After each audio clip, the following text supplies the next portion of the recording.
Relationships. I think one of the key elements here in relationships with kids is that we make it a priority to connect, because it really is. Kids need to be connected and engaged to learn effectively.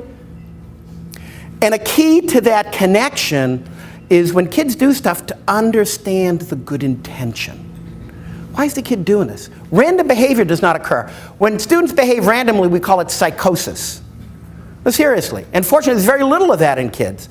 But there is an intent that underlies their behavior. Do we know what it is? Someone says, well, how do you find out? I said, well, the first thing I'd do is I'd ask. You know, why are you doing that? I don't like doing this work. Well, why don't you like doing this work? Well, because it's, you know, I don't really get it right. And why don't you really get it right? And ultimately you get to because I really don't know it. Okay, well then let's address it, right? But you can't have that discussion until you are connected and related. Because if I don't trust you and I'm not related, how am I going to have that discussion with you?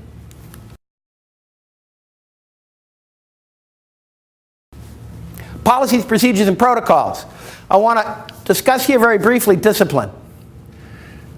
Using punitive discipline to teach kids new ways to behave is bankrupt. It does not work.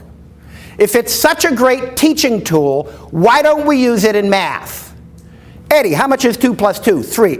You owe me a detention. See me after school. Get it right next time. I thought it was 3.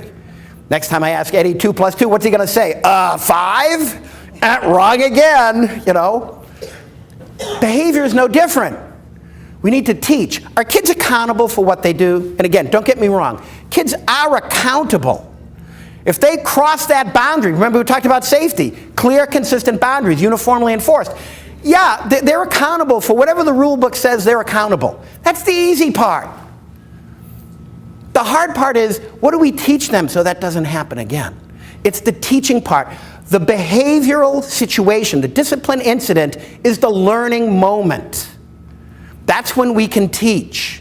And if we have social skills embedded into the school, now we have a language and a base to teach from. We have a teaching context. Partnering with families. One of the critical pieces in partnering with families, 2 things. One is, do parents feel welcome and guardians feel welcome in the school? And the second is, what role do we want them to play? I worked with a school, and they had terrible parent attendance at their after, like their 7 o'clock, like they'd have, it wasn't PTO, but they'd have like a winter back to school night or a family fun night, and very few, it was always the same, like 20 people.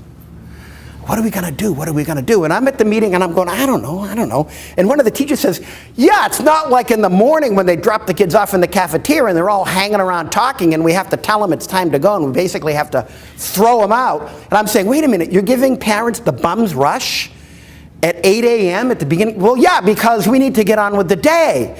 It's like, well, why don't we have the parent conferences, those meetings, at 7 a.m.? Oh.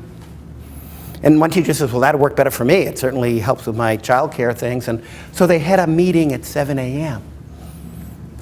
They got almost 300 parents. And again, they were talking, they were engaged. They almost had to like throw them out again. And so it's that, how do we help parents feel welcome? How flexible can we be? Is that a problem we really want to attack and solve?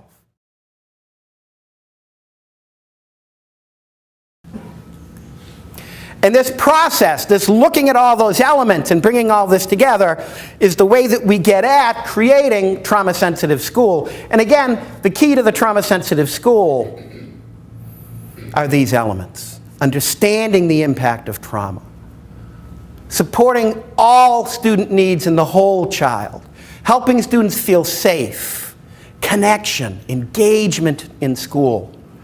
All of us working together, not only within the school, but community agencies and parents. Flexibility and innovation. And that this becomes who we are. These are our core values, our core norms. This is how we operate. And I would leave you with this. This is pretty straightforward. But don't confuse straightforward with easy. Because in a lot of schools, we're talking about changing the cultural component of the school, the cultural values in that school.